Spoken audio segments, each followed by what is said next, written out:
Hola, bienvenidos a prepararlaselectividad.com. Bien, comenzamos en este tema desarrollando las biomoléculas orgánicas. Vamos a comenzar con los glúcidos. Hemos visto ya los bioelementos, hemos visto ya las biomoléculas inorgánicas, hemos visto el agua, hemos visto las sales minerales. Tenéis vídeo para cada uno de estos grupos, ¿vale? Los podéis encontrar en www.prepararlaselectividad.com. Bien, pues como digo, vamos a comenzar el tema de los glúcidos, la primera biomolécula orgánica, y debido a la extensión que tiene el desarrollo de los glúcidos, lo voy a dividir en tres partes, ¿vale? En la primera voy a hablar de los monosacáridos, en la segunda voy a hablar de los oligosacáridos y en la tercera voy a hablar de los polisacáridos, ¿vale? Porque es muy largo si se desarrolla todo en un vídeo, ¿vale? Bien, entonces vamos a comenzar ya hablando de cuáles son las características generales y cómo podemos clasificar los glúcidos. Bien, los glúcidos son biomoléculas orgánicas formadas básicamente por carbono, oxígeno e hidrógeno. ¿De acuerdo? Los primeros glúcidos que se estudiaron vieron que todos ellos respondían a una fórmula empírica idéntica, que era CnH2nOn, es decir, formados por carbono, hidrógeno y oxígeno, siendo la proporción de hidrógeno el doble que la de carbono y oxígeno. Esto llevó a pensar en que los glúcidos estaban formados exclusivamente por combinación de átomos de carbono junto a moléculas de agua, de ahí que se les denominase como hidratos de carbono o carbohidratos. Bien, más adelante se comprobó que los más sencillos, es decir, los monosacáridos, de los cuales van a derivar el resto de glúcidos, están formados por átomos de carbono unidos a grupos OH, a grupos hidroxilo, y que tienen un grupo carbonilo que puede ser aldehído o cetona, como ya veremos más adelante. En la presencia de este grupo carbonilo, bien como aldehído o bien como cetona, es lo que va también a influir en la clasificación de los monosacáridos. Bien. Debido a que algunas de estas moléculas tienen sabor dulce, no todas, algunas, se empezó a utilizar también el nombre de glúcidos, ¿vale? El nombre de glúcidos viene de la palabra griega glikos, que significa dulce, y también se les llamó azúcares. Actualmente, por lo tanto, se le denomina hidratos de carbono, carbohidratos o glúcidos. Vamos a ver la clasificación sencilla que podemos hacer de los glúcidos. Bien, hablaremos de monosacáridos, son los más simples, el más abundante es la glucosa y no son hidrolizables. Después vendrían los oligosacáridos, son cadenas cortas formados por la unión de monosacáridos. Los más abundantes son los disacáridos, están formados por la unión de dos monosacáridos. Estos, por hidrólisis, se van a descomponer en los monosacáridos que lo forman. Si en el caso de que sea un disacárido, la hidrólisis dará dos monosacáridos, que son las unidades más simples de formación de un glúcido. Y el tercer tipo serían los polisacáridos. Están formados por cadenas largas, pueden llegar a la centena de monosacáridos, pueden tener cadenas ramificadas, como puede ser el almidón o como puede ser el glucógeno, o pueden no tener ramificaciones, como puede ser la celulosa o la quitina. ¿De acuerdo? Estos también, al igual que los oligosacáridos, también por hidrólisis se van a descomponer en los monosacáridos que forman, en este caso, el polisacárido. Bien, comenzamos entonces el estudio de los monosacáridos y vamos a ver la estructura, veremos las propiedades y veremos la química biológica, con lo cual, viendo estos tres puntos, este vídeo lo daríamos por terminado. Bien, la estructura de los monosacáridos. Desde el punto de vista químico, los monosacáridos se definen como polihidroxialdehídos o polihidroxicetonas. Es decir, que son moléculas que presentan una cadena carbonada de 3 a 7 átomos de carbono y que pueden presentar un grupo funcional aldehído o un grupo funcional cetona y 2 o más grupos hidroxilo. Como veis en el dibujo, en los dibujos que os estoy poniendo, definimos de nuevo polihidroxialdehídos o polihidroxicetonas, es decir, son cadenas carbonadas de 3 a 7 átomos de carbono que van a presentar, en función de que se trate de un polihidroxialdehído, tendrá el grupo funcional aldehído, o si se trata de una polihidroxicetona, tendrá un grupo funcional cetono. Ahí podéis ver claramente la diferencia entre lo que es el grupo funcional aldehído y el grupo funcional cetona. Dos monosacáridos diferentes en cuanto al grupo funcional. Bien, se nombran con la terminación osa, ¿vale? Sufijo osa. Y con un prefijo que va a indicar el número de átomos de carbono.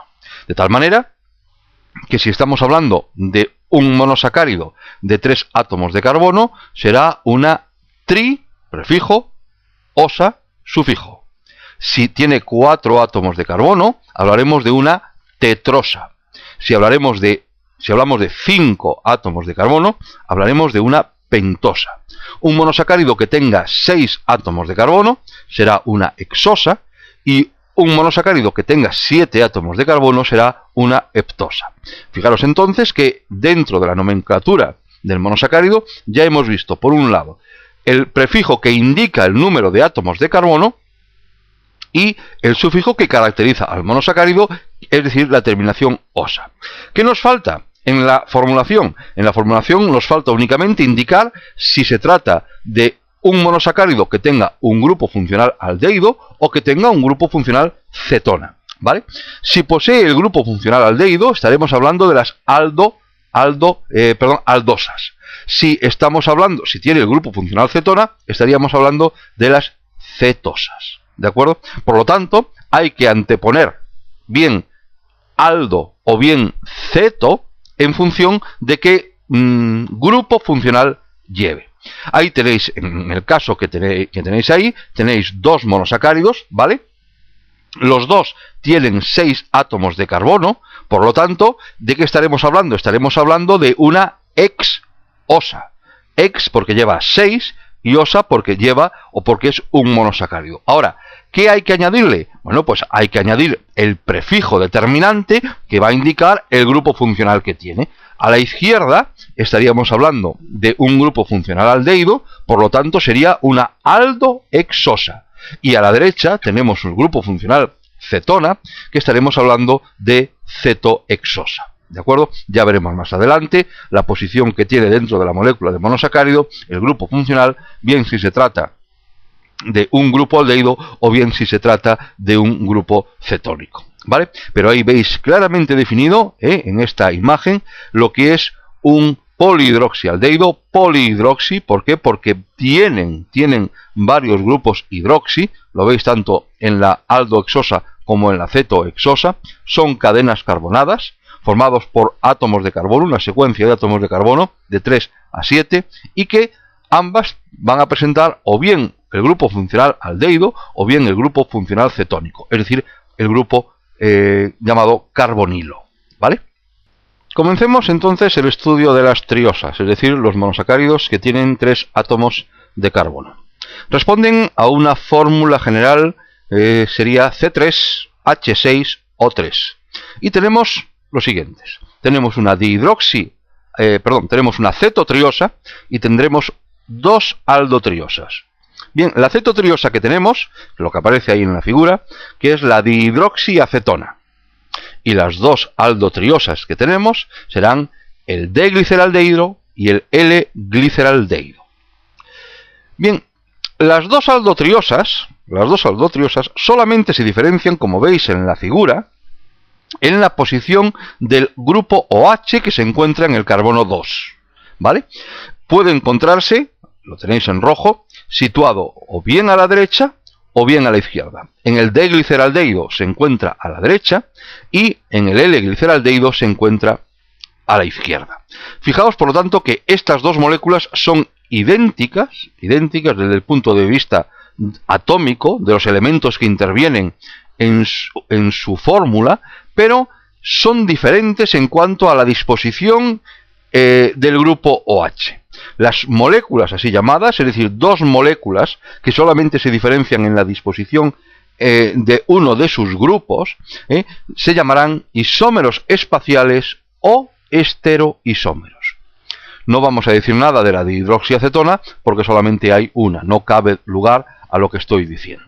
Bien, ¿y por qué presentan esta isomería espacial o por qué estas dos moléculas son estereoisómeras? Bien, pues la existencia de estos isómeros espaciales, se deben a que el carbono 2 es un carbono asimétrico. ¿Qué significa que el carbono 2 sea un carbono asimétrico? Bien, pues significa que sus cuatro sustituyentes, sus cuatro radicales, son diferentes. Si se fijáis, los cuatro radicales que se encuentran unidos al carbono 2 son totalmente diferentes. En un caso, es decir, por un lado se encuentran unidos al grupo CHO, por otro lado se encuentran unidos al hidrógeno, por otro lado se encuentran unidos al grupo OH y por otro lado al CH2OH. Los cuatro son diferentes y por lo tanto estamos hablando de un carbono asimétrico. Y es precisamente esta propiedad la que hace posible que puedan existir entre dos moléculas isomería espacial o que sean estereoisómeros. Si os fijáis, tanto en el D-gliceraldehído como en el L-gliceraldehído, los enlaces que une el carbono 2 con los cuatro radicales son todos enlaces sencillos, enlaces simples.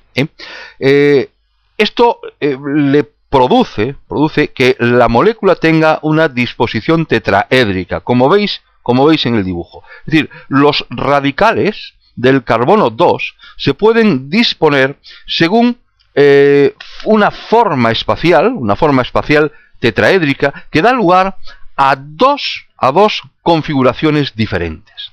Es decir, las dos configuraciones, las veis o se ven en el dibujo, una es imagen especular de la otra, es decir, si colocásemos un espejo en el medio, podrían unirse las dos moléculas. Es decir, no es que sean iguales, es que una es imagen especular de la otra. Podéis poner una mano contra un espejo y podéis ver que lo que se refleja es la imagen de esa mano que se superpone con la imagen que se está proyectando sobre el espejo. ¿De acuerdo? Es decir, por convenio, cuando el OH se encuentra a la derecha del carbono 2, diremos que pertenece a la configuración D, a la serie D. Si se encuentra a la izquierda, hablaremos de una configuración L. Como digo, ambos son estereoisómeros, tanto el D-gliceraldehído como el L-gliceraldehído. Son imágenes especulares, reciben el nombre de enantiómeros o enantiomorfos. ¿Y en qué se van a diferenciar? Pues lo van a hacer en que van a presentar diferente actividad óptica, como ya veremos más adelante. ¿Vale? O sea, fijaos que hemos introducido aquí varios conceptos cuando estamos tratando el tema de las triosas. Hemos hablado de isomería espacial, hemos hablado de estereoisomería, hemos hablado de imágenes no superponibles, hemos hablado de enantiómeros, enantiomorfos y hemos hablado de actividad óptica. Vamos a ver a continuación monosacáridos que son estereoisómeros también, pero que no van a ser imagen especular. Y empezamos hablando de las tetrosas. Las tetrosas son monosacáridos que presentan 4 átomos de carbono, tetra, 4 osa, el nombre con que se determina al monosacárido, y de fórmula general C4, H8O4. ¿Vale? Van a derivar de las triosas, ¿vale? Por adición de un nuevo carbono asimétrico, las triosas 3, se añade un carbono asimétrico, por lo cual de cada triosa van a derivar 2 tetrosas. Porque si recordemos que si es asimétrico, el OH puede estar a la derecha o el OH puede estar a la izquierda, ¿vale? El nuevo carbono se va a añadir a continuación de la función aldehído o de la función cetona. Bien, en el dibujo tenéis, o están las dos cetotetrosas, son imágenes especulares, son enantiómeras. La configuración D y la configuración L se asigna con el mismo criterio que definíamos antes al gliceraldehído. Es decir, fijaos cómo hemos partido de la dihidroxiacetona, ¿de acuerdo? Lo tenéis en la figura. Y ahora lo que hacemos es añadir un nuevo átomo de carbono unido a un grupo OH y a un hidrógeno, ¿vale? Que va a ser asimétrico. Es decir, el OH se puede encontrar a la derecha y el OH se puede encontrar a la izquierda. Bien, si el OH se encuentra a la derecha, bueno, el monosacárido en cuestión es la eritrulosa, ¿vale? Pero si el monosacárido se encuentra, si el OH se encuentra a la derecha, estaremos hablando de la D-eritrulosa, y si el OH se encuentra a la izquierda, estamos hablando de la L-eritrulosa. ¿Veis cómo a partir de una triosa van a aparecer dos tetrosas? Lo mismo va a ocurrir con las dos aldosas que habíamos visto en el caso anterior, en el caso de las triosas, es decir, del D-gliceraldehído y el L-gliceraldehído. Cada uno de estos va a dar a su vez otras dos. Tendremos por lo tanto, ¿cuántas? Tendremos por lo tanto dos tetrosas que proceden de la dihidroxiacetona, dos tetrosas que proceden del D-gliceraldehído y dos tetrosas que proceden del L-gliceraldehído. Las tenemos aquí. Mirar cómo a partir del D-gliceraldehído y el L-gliceraldehído, dos triosas, se van a formar las cuatro tetrosas.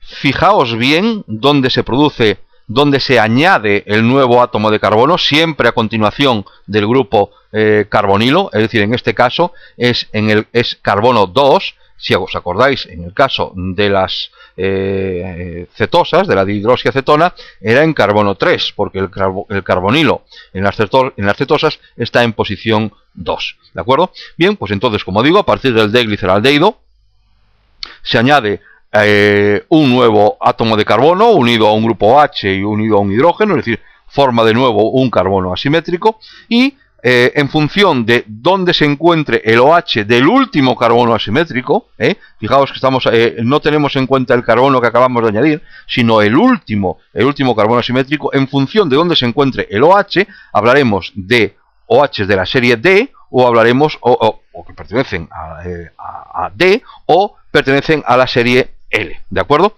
Bien, en cuanto al digliceraldehído, toda la secuencia de la serie D, es decir, si estamos hablando, como veis ahí, de la aparición de la eritrosa o de la treosa, ¿vale? Es decir, fijaos que el OH del carbono 3 queda fijo, se encuentra a la derecha, porque así hemos partido del D-gliceraldehído, pero como hemos añadido un carbono 2 justo debajo del grupo carbonilo, y ese carbono puede presentar tanto el OH a la derecha como el OH a la izquierda, nos va a presentar dos nuevos monosacáridos, ¿vale?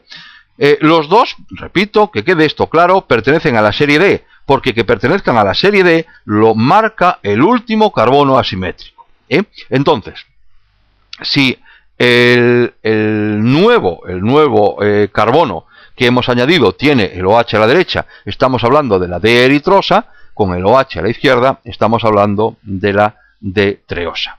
Lo mismo ocurre con el L-gliceraldehído. Vamos a continuar con la secuencia L, ¿vale? Pero al añadir de nuevo un carbono en posición 2, el OH se puede encontrar a la derecha o el OH se puede encontrar a la izquierda. Hablaremos, como veis ahí en la figura, de la L-treosa o de la L-eritrosa.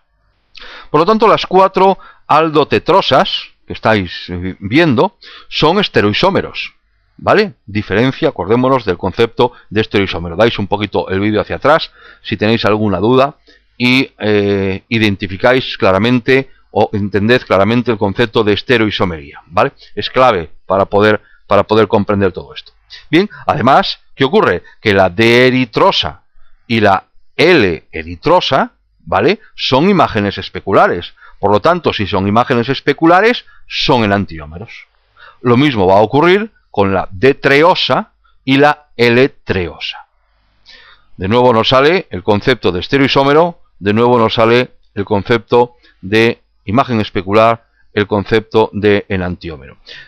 Por convenio, cuando haya dos o más carbonos asimétricos en un monosacárido, se asigna la configuración D, es decir, el D gliceraldehído, la D eritrosa, la D treosa, observando el último carbono asimétrico y que el OH del último carbono asimétrico se encuentre a la derecha. De la misma manera que hablamos a la derecha, si el OH se encuentra a la izquierda, estaríamos hablando de la serie L. Bien, espero que esté entendido. Pasamos a las pentosas, que son monosacáridos con 5 átomos de carbono, de fórmula general C5H10O5, acordémonos que CN, H2N o N, se obtienen a partir de las tetrosas, por lo tanto, tendremos 4 cetopentosas, acordaos que teníamos dos tetrosas, 2 cetotetrosas, por lo tanto vamos a tener ahora 4 cetotetrosas, y como teníamos 4 aldotetrosas, vamos a tener 8 aldopentosas, ¿de acuerdo? Las de mayor importancia biológica, podemos decir que serán la D-ribosa, que es una aldopentosa, y la D-ribulosa, es decir, una cetopentosa. Como ejercicio, si queréis, podéis descubrir o deducir todas las pentosas a partir de las tetrosas que hemos visto en el apartado anterior. Recordar que pentosas, el número de pentosas que se van a formar a partir de las tetrosas son 12. 4 cetopentosas y 8 aldopentosas. Bien, continuamos con las exosas. Aquí ahora tenemos ya monosacáridos de 6 átomos de carbono, fórmula general C6H12O6, y vamos a tener 8 cetoexosas. 8 cetoexosas, ¿por qué? Porque teníamos 4 cetopentosas. Y vamos a tener 16 aldoexosas. Y tenemos 16 aldoexosas porque vamos a tener 8, o teníamos 8 aldopentosas. Recordar que siempre se añade un carbono asimétrico por debajo del grupo carbonilo, y eso produce que a partir de un monosacárido se van a formar 2 monosacáridos, uno con el OH a la derecha y otro con el OH a la izquierda. De ahí que si había 4 cetopentosas, vamos a tener 8 cetoexosas. Y si teníamos 8 aldopentosas, vamos a tener 16 aldoexosas. Las de mayor importancia biológica serán la de glucosa, la de galactosa y la de fructosa. Las dos primeras son aldoexosas, la de glucosa y la de galactosa, mientras que la de fructosa es una cetoexosa. En el dibujo tenéis las secuencias, las fórmulas de todas estas estructuras. Bien, hasta ahora habéis visto los dibujos de todos los monosacáridos en el plano, ¿vale? Vamos a comenzar a desarrollar la estructura de los diferentes monosacáridos para llegar a su geometría real, que va a ser una geometría espacial. Bien, comenzamos entonces lo que es la ciclación de los monosacáridos. Como acabo de decir, el sistema, lo que hemos utilizado hasta ahora ha sido representarlas en el plano, los diferentes monosacáridos, sobre el papel, ¿vale? A esta estructura, que representa en el plano a los diferentes monosacáridos, se denomina estructura o proyección de Fischer, ¿vale? Muestra moléculas que son de estructura abierta, pero que no reflejan la realidad de la geometría de la molécula. Experimentalmente se ha comprobado que cuando los monosacáridos de 5 o más átomos de carbono que se encuentran en disolución acuosa, es decir, los líquidos biológicos, la mayoría de las moléculas no tienen esta estructura abierta, sino que tienen estructura ciclada, estructura cerrada. Forman o bien anillos pentagonales o bien anillos hexagonales. Ya veremos cómo se denominan estos anillos.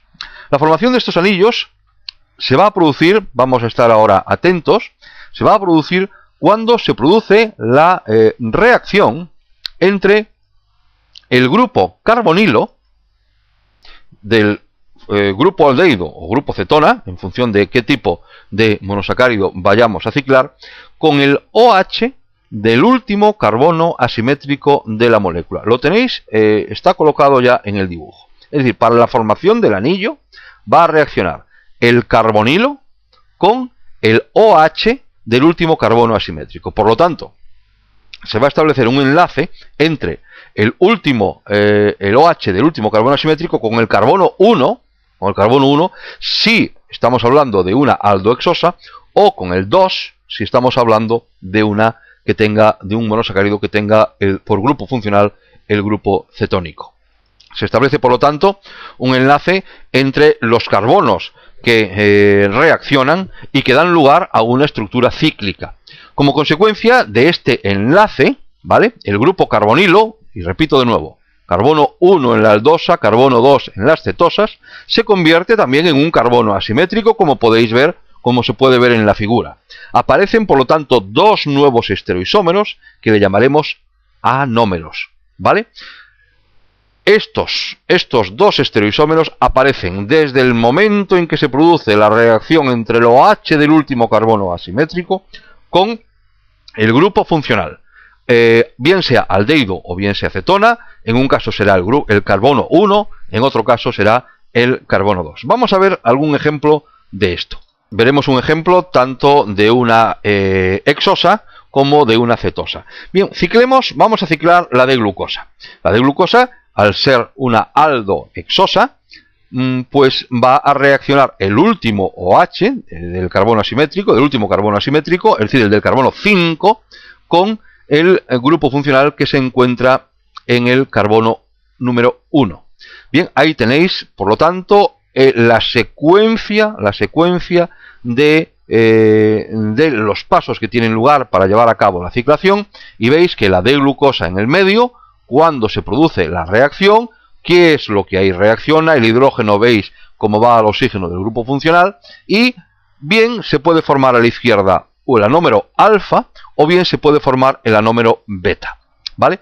En el caso de que se forme el anómero alfa, el grupo OH, ¿vale?, que es lo que se conoce como hidroxilo hemiacetal, se encuentra a la derecha, y si el hidroxilo se encuentra a la izquierda, estaremos hablando del anómero beta. Son, por lo tanto, estereoisómeros, el anómero alfa y el anómero beta. Los dos estereoisómeros presentan, por lo tanto, diferentes propiedades. Cuando la D-glucosa se encuentra en disolución, aproximadamente una tercera parte de las moléculas se encuentran en la forma alfa y 2/3 partes se encuentran en la forma beta. Una proporción muy pequeñita se encuentra como estructura abierta. Ciclamos ahora la D-fructosa. En este caso, como ya dijimos, si tenéis alguna duda, es la ventaja que tiene grabar un vídeo, ¿no? Le damos para atrás y repetís las veces que sea hasta aclarar valiéndoos de las imágenes que voy colocando. Ciclamos ahora la D-fructosa y, de nuevo, el último carbono asimétrico es el carbono 5, por lo tanto, ese es el OH que va a reaccionar. Y como estamos hablando ahora de un monosacárido que tiene un grupo funcional cetónico, y como el grupo funcional cetónico se encuentra en el carbono número 2, pues lo que va a reaccionar es el carbono 5 con el carbono 2. Y ahí veis lo que ocurre. Es decir, tanto a la derecha como a la izquierda, anómero beta a la derecha, anómero alfa a la izquierda. Veis que antes, en el caso anterior, en el caso de la hexosa, se formaba un OH y se formaba un H, un hidrógeno, ¿vale?, como consecuencia de la unión. ¿Ve? Aquí ahora, como hemos actuado sobre el carbono 2, fijaos que de nuevo el OH se encuentra unido al carbono 2 y por encima de él se encuentra el CH2OH. Si el OH del carbono 2 se encuentra a la derecha, pertenece a la serie D. Si se encuentra a la izquierda, serie D no, anómero alfa, he tenido un lapsus. Y si por el contrario el grupo OH se encuentra a la izquierda, estaremos hablando del anómero beta, ¿vale? Por si no ha quedado claro, grupo OH a la derecha, anómero alfa, grupo OH a la izquierda, anómero beta. Bien, pero en las representaciones que habéis visto hasta ahora, da la impresión de que los enlaces del puente de hidrógeno, es decir, del puente de oxígeno, es decir, el oxígeno que une, que se ha formado como consecuencia de la reacción del OH del último carbono asimétrico con el con el grupo carbonilo, es decir, bien sea el C1 aldosas C2 cetosas. Bien, pues como digo, parece que ese enlace es más largo que los demás. Pero esto no refleja lo que es la realidad, es decir, que los enlaces realmente no presentan la diferencia que da a simple vista parece cuando hemos representado la ciclación anterior. Este problema fue subsanado por Haworth, quien ideó un nuevo sistema de proyección. Los anillos se van a ver en perspectiva y de esta manera sí podremos ver cómo las longitudes de enlace sí son ya iguales, ¿vale? Fijaos en la secuencia que partimos de la molécula abierta, es decir, en este caso podéis ver ahí en la figura una D-glucosa. A continuación proyectamos la molécula sobre el plano, la giramos 90 grados, como estáis viendo en la figura. Los grupos OH que se encontraban a la derecha en los carbonos asimétricos quedan hacia abajo y los que estaban a la izquierda quedan hacia arriba. Lo podéis ver en esta figura número 2. A continuación se produce un pliegue en la molécula, como si fuese una varilla, como si fuese algo que puede ser articulado, en los puntos donde se encuentran los átomos de carbono. Se mantiene la posición de los hidrógenos y se mantiene la posición de los grupos OH. En el carbono 5 existe un OH hacia abajo, un hidrógeno hacia arriba y el carbono beta está en posición horizontal. Lo tenéis reflejado en la posición, en la figura que está ahora mismo colocada. Repito de nuevo, la molécula se pliega como si fuese una varilla, ¿vale? Se pliega en los puntos donde se encuentran los átomos de carbono, se mantiene manteniendo la posición de los hidrógenos y la de los OH. Y en el carbono 5, fijaos donde está el carbono 5, existe un OH que puede estar hacia abajo, bueno, ya veremos que puede estar hacia abajo o hacia arriba, y un hidrógeno hacia arriba. El carbono beta está en posición horizontal. En esta nueva figura, los enlaces que se encontraban en el carbono 5 giran 90 grados, en sentido contrario a las agujas del reloj, y así, de esta manera, quedan enfrentados el OH, fijaos, del carbono 5 con el carbonilo del 1, es decir, con el grupo CHO del 1. Bien, una vez que se ha producido esto, terminamos ya la secuencia. Al producirse esta reacción va a aparecer un puente de oxígeno, como hemos dicho, entre el carbono número 1 y el carbono número 5. Aparece un nuevo OH en el carbono número 1.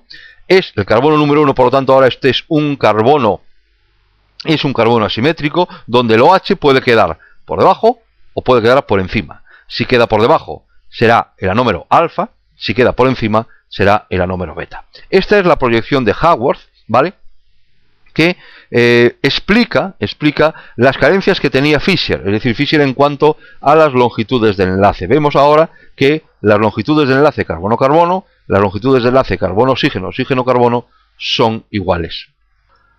Todas las aldohexosas forman ciclación cuando ciclan anillos hexagonales, y estos anillos se denominan como tienen similitud con el pirano, que lo estáis viendo en el dibujo, se denominan piranosas, ¿de acuerdo?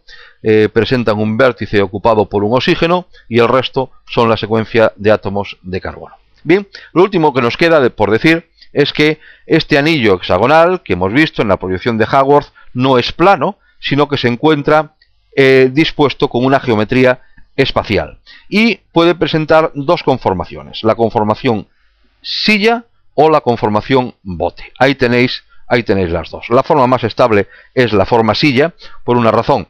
Fijaos que la carga atómica existe una mayor separación y por lo tanto no habrá tanta repulsión como puede haber en la conformación bote, donde los grupos OH se encuentran, por así decirlo, como más próximos, ¿vale? Pero estas son las conformaciones ya definitivas en el caso de la molécula de la glucosa.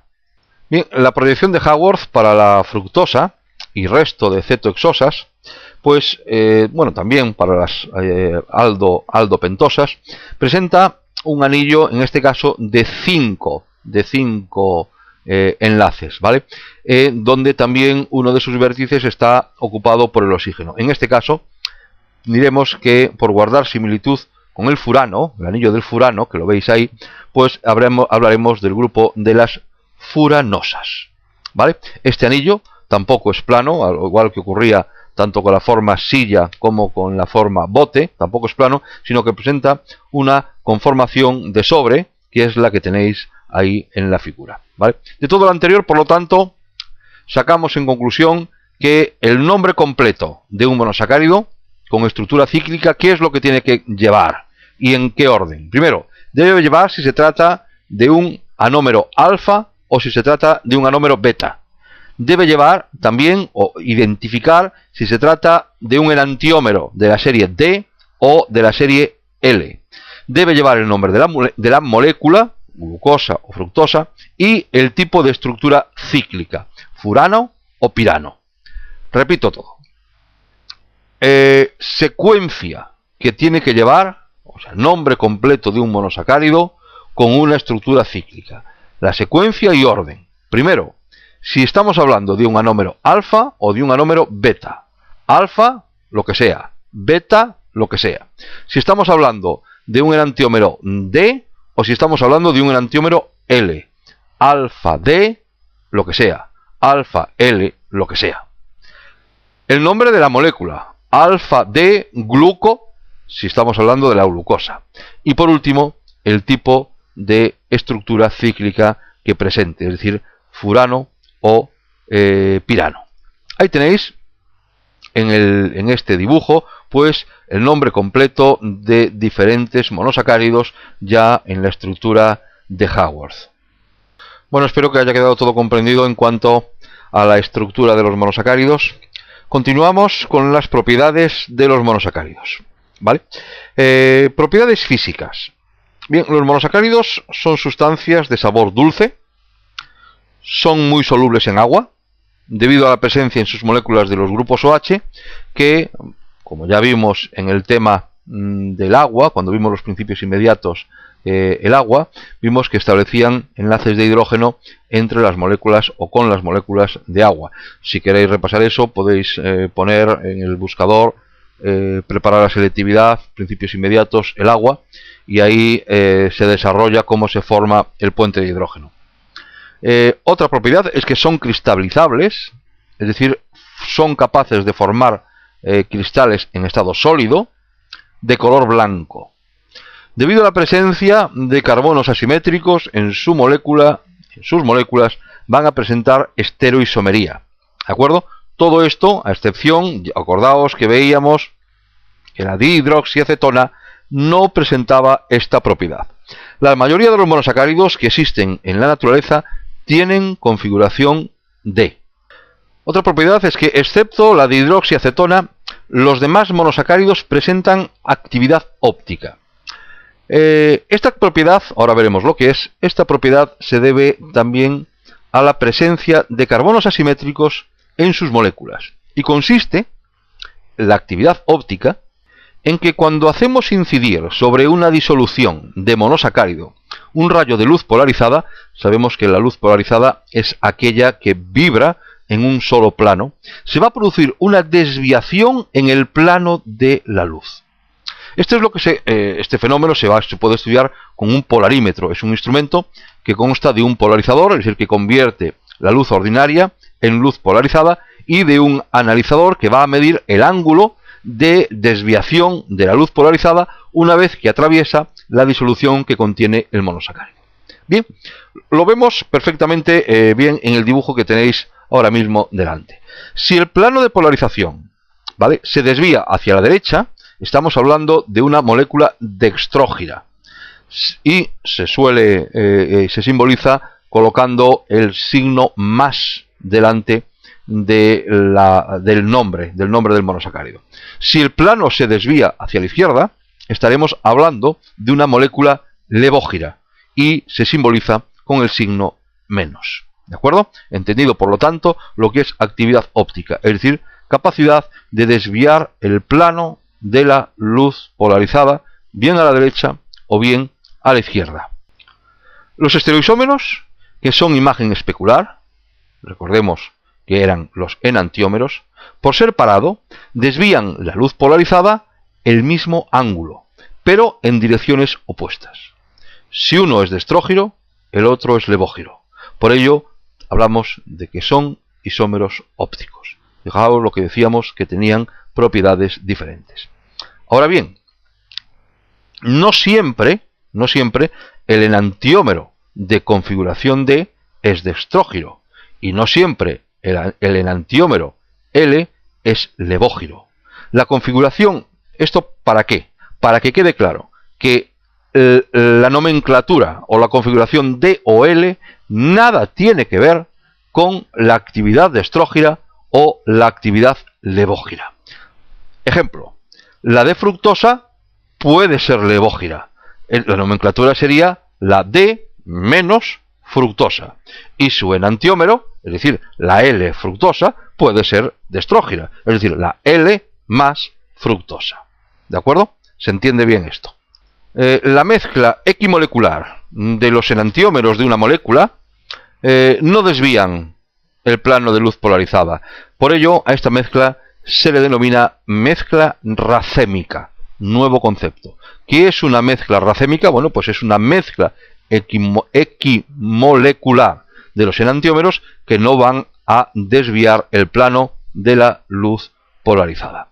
La figura creo que perfectamente indica lo que es la actividad óptica y lo que es una molécula, un monosacárido que sea de estrógiro y otro que sea levógiro. Bien, vamos a continuar, vistas las propiedades físicas, con las propiedades químicas.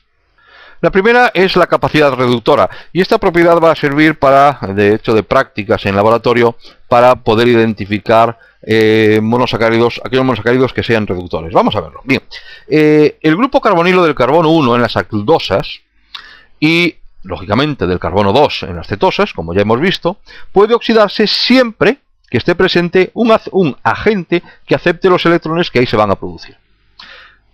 Por lo tanto, el monosacárido va a quedar, repito de nuevo, vamos a ver, he perdido ahora el hilo. Vamos a ver, la capacidad reductora se pone de manifiesto por la presencia del grupo carbonilo, del C1 en las aldosas y del C2 en las cetosas. Puede oxidarse siempre que esté presente un agente que acepte los electrones, el cual quedará, por tanto, reducido. Esta capacidad reductora que tienen los monosacáridos se pone de manifiesto con muchos reactivos. Entre ellos se encuentra lo que sería el licor de Fehling. Lo veis ahí en el dibujo. Este reactivo es una mezcla de dos disoluciones que se tienen que hacer en el momento del ensayo. Por un lado está el licor de Fehling A, también llamado reactivo Fehling A, que es una disolución de sulfato de cobre en agua, donde la sal se disocia en sulfatos y en iones cobre más 2. Los iones cobre más 2 son los que le van a dar el color intenso a esa disolución. Y por el otro lado está el Fehling B, que es una disolución de sosa, de NaOH, con una sal.